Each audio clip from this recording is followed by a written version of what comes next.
My name's Tom Sullivan. I worked for Controlled Demolition Incorporated, CDI, the top-rated explosives demolition firm in the world, owned by the Loiseau family during the years surrounding 9/11. And I worked for them as an explosives loader for 2.5 years.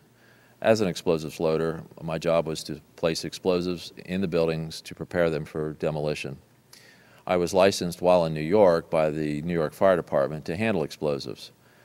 And I worked on major projects such as Seattle Kingdom, the Three River Stadium, Philadelphia Naval Hospital, and Keyspan gas holders in New York, among others.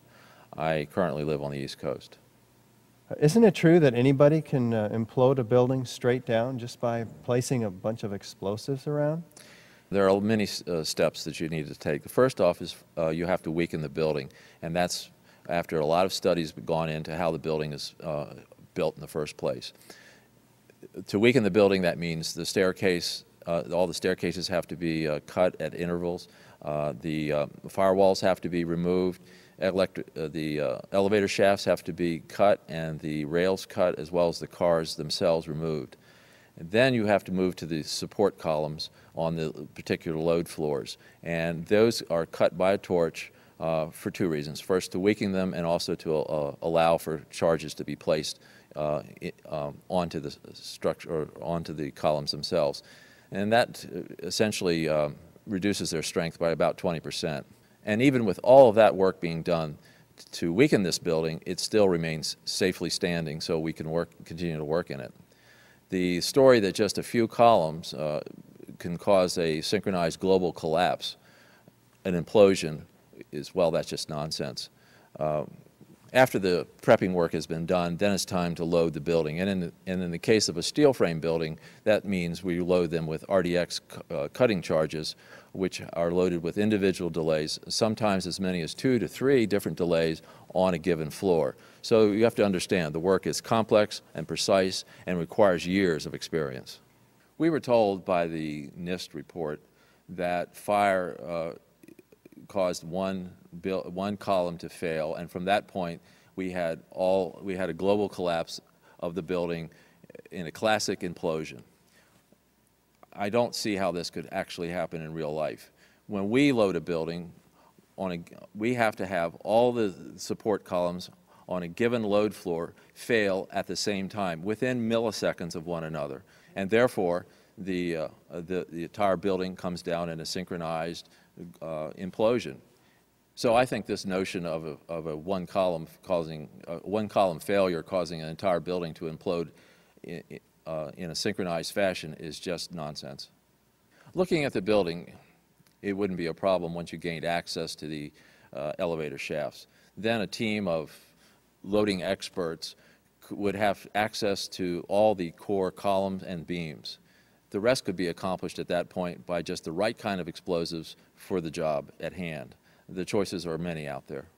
Well, I've worked on buildings, steel frame buildings, where essentially you load only the bottom third of the building, and that causes the building to implode.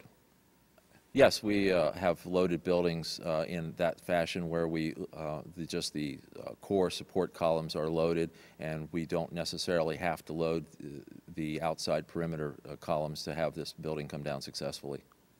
With steel frame buildings, you don't have to load all the floors to have a successful implosion. Only the bottom third of the building needs to be loaded to have a successful implosion.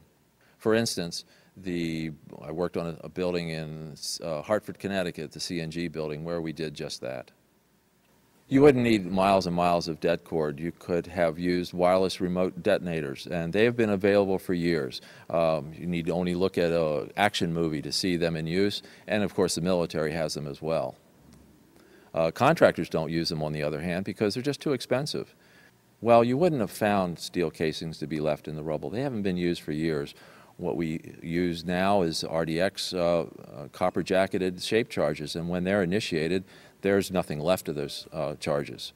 And in the case of thermite, well, thermite self-consuming cutting charges have been around since they first patented in 1984. So there would be nothing left in the debris pile except some residue of molten iron. Well, the key word here is controlled demolition, and I emphasize the word controlled. We use careful placement of the charges. They're always focused and precise. And we're just not talking about setting off a bomb here. Plus, the amount and type of explosives can pretty well take care of any collateral damage. With any implosion, you don't hear one massive boom sound. What you do hear is smaller explosions going off, which leads up to the implosion of the building. Mr. Sunder of NIST has said that you would, if this had been a controlled demolition, you would have heard a large, massive bomb going off, a big boom. He says what in reality happens with a controlled demolition is you hear a successive, progressive, smaller waves of smaller explosions going off, and that leads to the successful implosion of the building. In the case of thermite cutting charges, you would have heard far less noise since they are worked by thermal heating, melting of the steel, rather than an explosive cutting as in RDX charges. Now, regarding the criticism that this couldn't have been a controlled demolition because the building apparently exhibited a bit of lean as it came down, well, in my experience, this isn't exactly precise. The buildings can lean a bit as they come down with any implosion. I knew from day one that this was a controlled event. And why I did that is because simply looking at Building 7, you have a sudden collapse of the building. It's fairly symmetrical as it comes down. There's the classic kink, which means that the center core fails first, and you can see that on the video, and the building falls near free fall. So I really honestly didn't believe this from day one, because this is the way buildings classically come down with a controlled demolition. I want to emphasize that I in no way represent CDI, and what I have to say is based solely on my own working experience and training while working for them.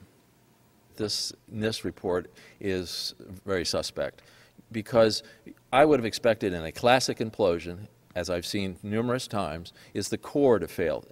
Essentially, what I'm saying is the core, I would expect the center of the building to start moving first. And then as the implosion progresses, then the sides come in, then the rest of the building is involved.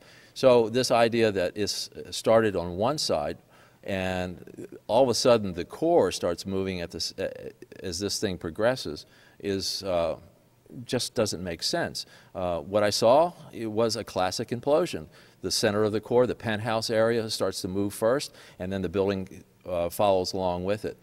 So the idea that it started on one corner from one column off in the side, therefore the core was involved starting from that corner, just doesn't make sense. It's not how it works.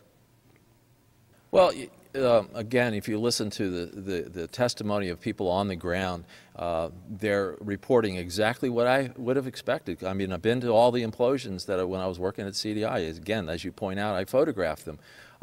And what you hear is waves of explosions going off, not one massive big boom, but you hear boom, boom, boom, boom, boom. Go back and listen to the tapes of the police officers and people on the ground and the firemen as well. They're reporting exactly what I would expect. You're hearing boom, boom, boom, boom, boom as these different floors start to fail. So again, what I'm hearing from what people were there is exactly what I would have expected.